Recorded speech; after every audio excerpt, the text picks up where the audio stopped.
Kita awali dengan pengajian iman. Om Swastiastu. Om Awignamasku Namo Siddham. Om Anubhadra Kratawo Yantu Wiswata. Semoga pikiran yang baik datang dari segala penjuru. Assalamualaikum warahmatullahi wabarakatuh. Shalom, Namo Buddhaya, salam sejahtera untuk kita semua. Baik, saudara-saudara mahasiswa semuanya, pada kesempatan yang berbahagia ini kita akan membahas terkait bahasa tubuh dalam public speaking. Jadi perlu kita ketahui bersama, bahasa tubuh dalam public speaking itu sangat penting kita pelajari. Kenapa? Kenapa bahasa tubuh itu sangat penting?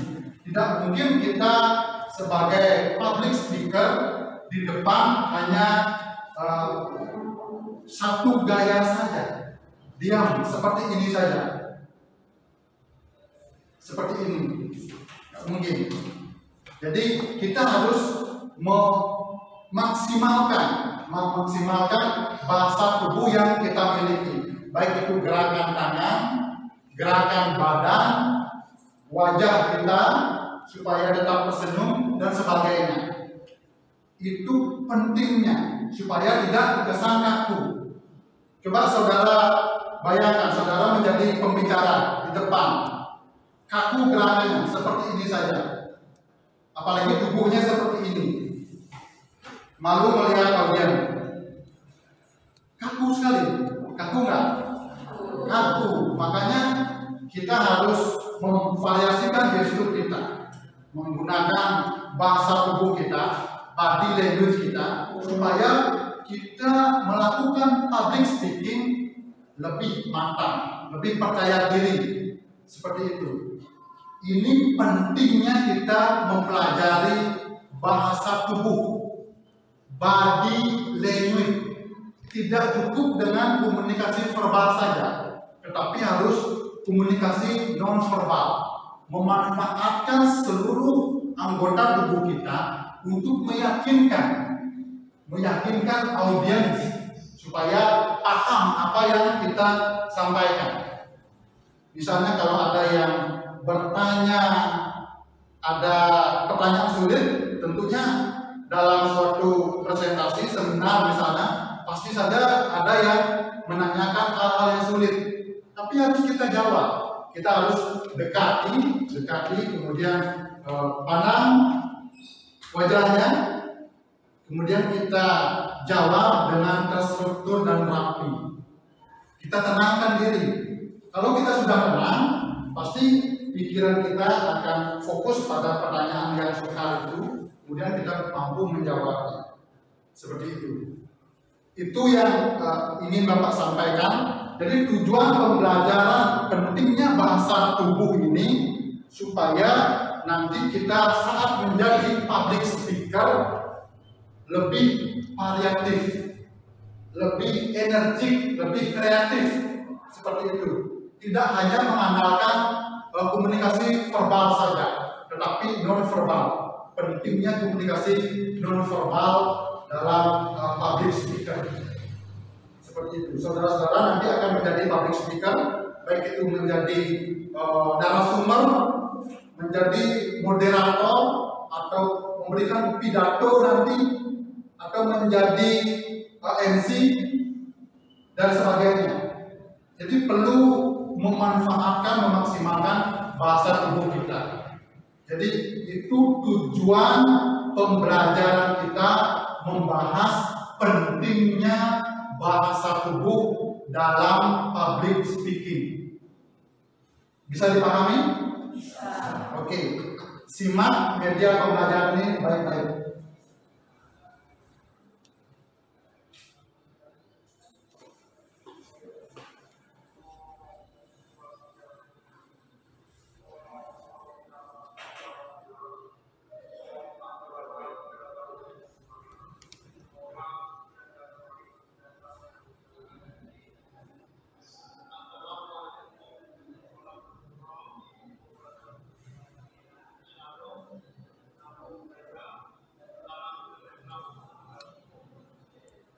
dalam public speaking. Bisa dipahami? Oke. Simak media pembelajaran ini baik-baik.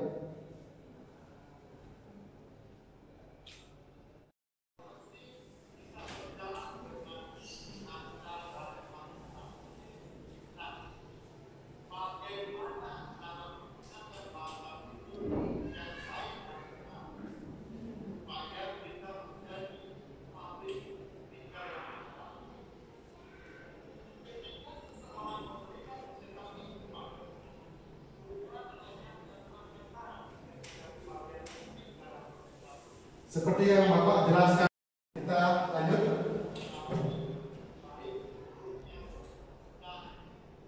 Nah, pertama, buka dada dan lengan Anda, pastikan punggung tetap lurus. Nah,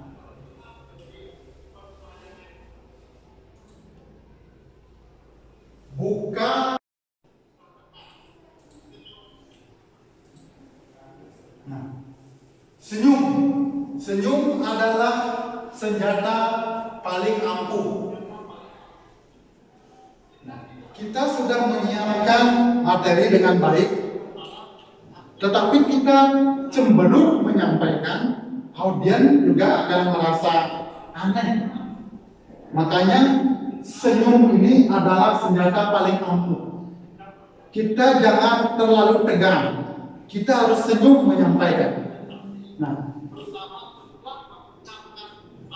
setelah mengucapkan salam, kita harus senyum. Pastikan teman-teman atau audiens siap menerima materi yang kita sampaikan.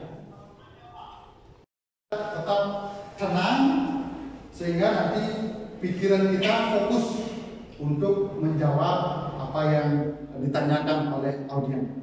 Senyum, coba senyum dulu semuanya. Senyum semuanya, senyum. Ada senyum memperlihatkan gigi, ada yang tanpa memperlihatkan gigi. Ya, coba senyum tanpa memperlihatkan gigi.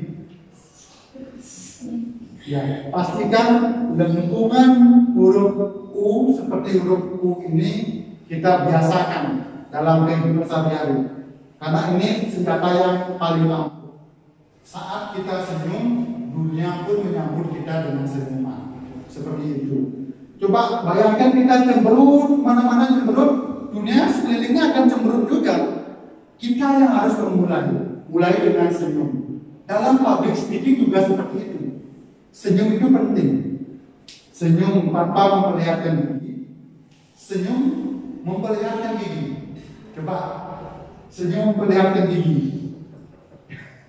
Ya, makanya Bapak sampaikan tadi, senyum itu pun butuh pembelajaran. Harus dilatih setiap hari, sehingga kita terbiasa.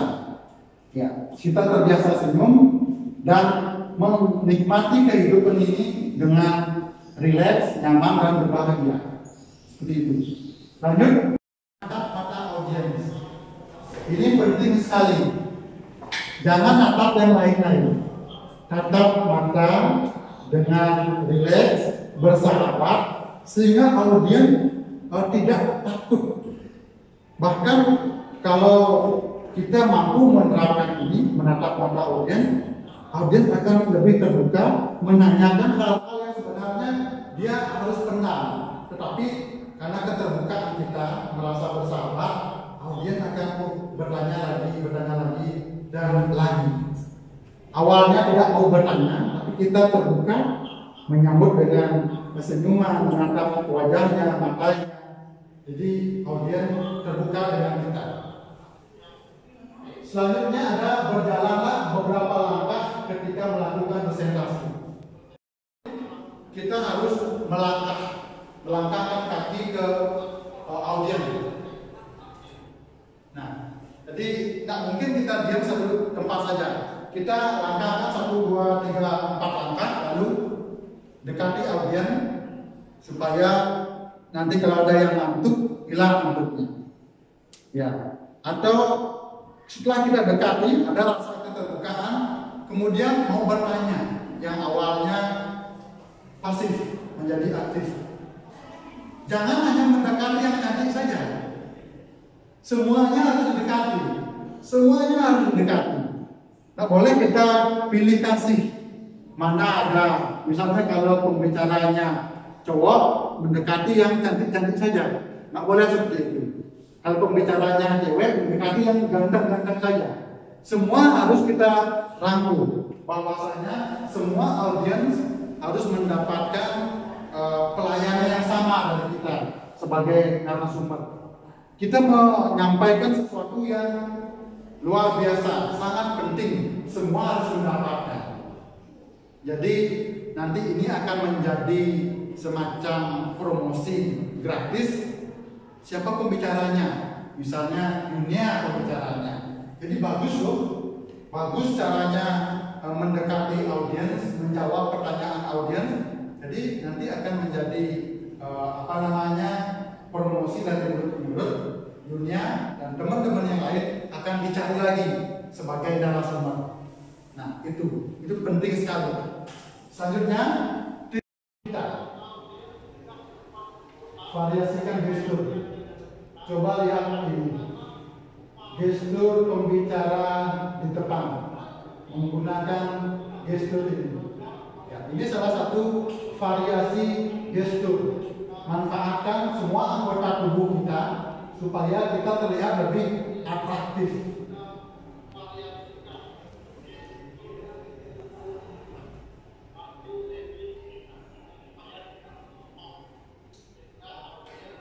Hal ini perlu dilakukan agar audiens tidak bosan melihat gerakan yang kita lakukan selama presentasi berlangsung. Kalau kita ke tangan ke kantung celana, ini gestur terbuka kita tidak tertutup. Jangan kita gestur seperti ini. Ini menutup diri seakan-akan kita yang paling terpintar, terganteng, tercantik dan sebagainya. Nah, kita nggak menerima saran dan masukan dari orang lain. Kita tertutup. Jangan gestur seperti ini. Ini juga gestur yang angkuh. Kita terbuka saja, santai saja, dekati, berkeliling ke audiens. Semuanya kita dekati, berkeliling santai saja. Jadi audiens merasa dekat dengan kita, merasa dekat sehingga terbuka, tidak ada sesuatu yang ditutupi. Nah, berkaitan dengan materi yang disampaikan, saudara bisa menyampaikan pertanyaan, berani bertanya. Kalau begini pembicaranya, kata yang berani bertanya. Ya, kata yang berani bertanya. Karena angkuh kelihatannya, tidak terbuka. Kalau kita dekati masing-masing audiensnya, kalau ada yang untuk mungkin bisa diberikan jokes-jokes tertentu, bisa saja, sehingga nanti semua terbuka. Nah, pulang dari seminar misalnya, memang semuanya mendapatkan ilmunya, tidak hanya nyawa raganya saja di dalam ruangan, tapi nyawanya entah di mana. Nah, ini yang sulit. Ya, ini yang tidak diinginkan oleh pembicara. Nyawa di sini, raga pun di sini, sehingga bisa menangkap apa yang disampaikan, sehingga pulang mendapatkan hasil dari seminar. Misalnya saudara menjadi narasumber atau pembicara di suatu seminar, seperti itu. Lanjut.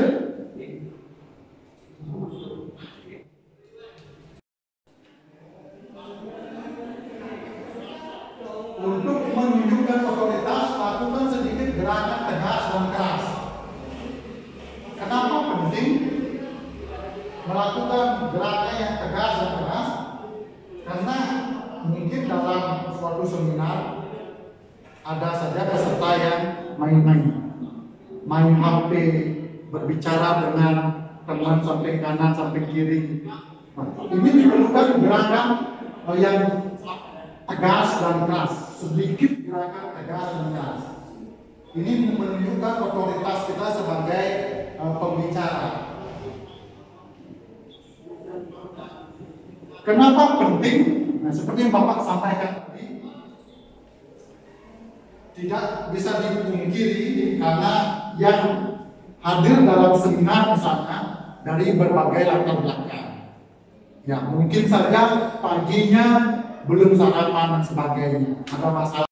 Kan kita menggunakan media pembelajaran. Nah, kita bisa menunjuk media pembelajaran apa yang saudara-saudara lihat, apakah masih fokus. Nah, tunjuk sebuah objek bisa menunjuk layar LCD atau misalnya papan tulis. Ya, misalnya kita menggunakan tulisan, misalnya kita tunjuk kita buat sesuatu, misalnya public speaking. Jadi kita tunjuk papan tulis. Apakah audiensnya melihat? Bisa dilihat? Berarti masih fokus melihat apa yang kita tunjuk. Ini perlu kita lakukan karena audiens tidak fokus karena berbagai faktor. Maka kita perlu menunjuk sesuatu. Kalau di sini kita menggunakan layar di sini, kita tunjuk layar di sini. Tunjuk mungkin gambar yang ada di layar. Kalau menggunakan papan tulis, kita tunjuk papan tulisnya supaya fokus lagi. Itu tujuannya. Tunjuk sebuah objek. Tetapi bertele-tele pertanyaannya. Apa yang dunia lakukan? Biasanya sih kalau dilakukan tuh ngasih tahu si penanyanya buat jangan bertele-tele dia bisa. Kalau dia bertele-tele nanti kita nggak ngerti dan nggak bisa ngomong. Oke. Jadi kita juga harus mengatur nafas kita dulu, atur nafas supaya kita tidak emosi. Ya, kadang kita emosi melihat audiens yang bertele-tele sekali pertanyaannya. Ya, kita atur nafas dulu, lalu kita pelan-pelan stop dulu, fokus kepada pertanyaan. Ya, apa yang ingin ditanyakan seperti ini. Atur nafas dan jawab pertanyaan dari audiens dengan menatap mata mereka. Nah, seandainya menjadi narasumber pun seperti itu. Ya, saat ada pertanyaan dari audiens yang sangat sulit, ya kita atur nafas juga. Atur nafas, pastikan kita tenang, mencerna pertanyaan yang diberikan oleh audiens. Setelah kita tenang, pikiran kita akan bisa merangkai kata-kata untuk menjawab pertanyaan audiens yang sulit itu. Jadi tidak kalau kita tidak tenang, kita akan kacau pikiran kita sehingga sulit menjawab, sangat sulit. Padahal bisa saja kita sudah paham, kita sudah tahu, tapi karena pikiran kita kacau, jadi ngeblank. Banyak publik nafas, hembuskan, tatap mata audiensnya. Karena MC ini kunci dari kesuksesan suatu acara. MC yang memandu. Ya, kalau MC-nya grogi, acara atau susunan acara yang sudah bagus kita susun, bisa saja dia kacau. Mungkin salah kita menyebut nama orang, jabatan orang dan sebagainya. Atau kita bisa meloncati satu random acara ke yang lainnya, terlewatkan karena kita tidak fokus. Makanya penting kita atur nafas dalam biar audiens. Ini untuk membacakan sebuah acara yang dimana acara ini tentunya baik untuk pembelajaran remaja-remaja karena ini kayak gitu lah. Ya. Jadi sebelum itu dalam public speaking. Jadi ada beberapa tips yang saudara sudah pahami. Sekarang coba disimpulkan apa yang Bapak sampaikan. Angkat tangannya yang mau. Kita seorang public speaker harus menggunakan dengan satu tersebut itu tidak hanya menggunakan komunikasi verbal, tapi juga komunikasi non verbal. Kita harus mengkombinasikan antara komunikasi verbal dan non verbal tersebut. Ada beberapa teknik dan tips yang dilakukan, yaitu membuka dada dan tangan dan membantu tulus. Hal itu dilakukan agar audiens tidak bosan dengan apa yang kita sampaikan. Terus setelah itu ada senyum. Senyum adalah hal yang paling membutuhkan. Kalau kita senyum kan pasti audiens juga bisa mendengarkan apa yang kita sampaikan. Seperti itu. Dan juga ada beberapa yang kita menatap audiens. Ketika kita menatap audiens, berarti kan audiens merasa bahwa dia diperhatikan, dan dia akan merasa narasumbernya keren atau MC-nya seperti itu. Dan juga ada mendatangi audiens itu memiliki audiens. Oke, terima kasih. Jadi tadi juga ada sempat dijelaskan bahwa komunikasi verbal saja dan itu kita juga perlu yang namanya komunikasi non verbal. Seperti contohnya yaitu gerakan tangan biar tidak monoton. Kemudian ada kita itu harus berkeliling atau biar tidak kaku di depan. Gitu. ada gerakan tangan supaya tidak monoton dan menggerakkan seluruh tubuh kita, dan berkeliling mendekati audiens supaya semua mendapatkan ilmu yang kita sampaikan. Ya, kalau sudah mendekati satu persatu, nah, semua lebih dekat dan kita bertanggung jawab. Kita sebagai narasumber bertanggung jawab atas materi yang kita sampaikan kepada audiens supaya audiens semuanya paham. Dengan begitu, nah setelah paham, audiens akan mempraktikkannya. Begitu juga saudara. Kan organisasi membuat suatu kegiatan. Di sana kan ada panitianya. Nah, saudara bisa saja menjadi narasumber bisa. Ya. Atau saudara diundang oleh nanti kalau sudah semester yang tinggi diundang oleh adik tingkatnya yang menjadi narasumber di bidang komunikasi organisasi misalnya. Menjadi ada seminar MC dan keprotokolan. Saudara sudah terbiasa menjadi MC, kemudian diundang oleh adik tingkatnya untuk menjadi narasumber. Saudara menjadi moderator. Nah itu. Jadi semua akan menjadi seorang public speaker. Itu baru di skup kampus. Nanti saudara tamat, nah saudara akan meniti karir. Menjadi seorang MC, narasumber dan sebagainya. Jadi semua akan memerlukan public speaking yang bagus. Makanya ini pentingnya mempelajari public speaking di prodi ilmu komunikasi ini. Sebenarnya tidak hanya di prodi ilmu komunikasi. Semua pekerjaan membutuhkan public speaking yang bagus. Baik itu komunikasi verbal maupun komunikasi non verbal. Jadi mari kita pelajari public speaking dengan baik. Ini sebagai bekal saudara nanti, baik itu menapaki semester yang lebih tinggi dan nanti ke universitas kehidupan. Tahu universitas kehidupan? Di masyarakat, saudara sudah tamat nanti, itulah kehidupan yang sesungguhnya. Makanya sekarang saat belajar di kampus, pergunakan waktu ini, kesempatan ini untuk melakukan yang terbaik.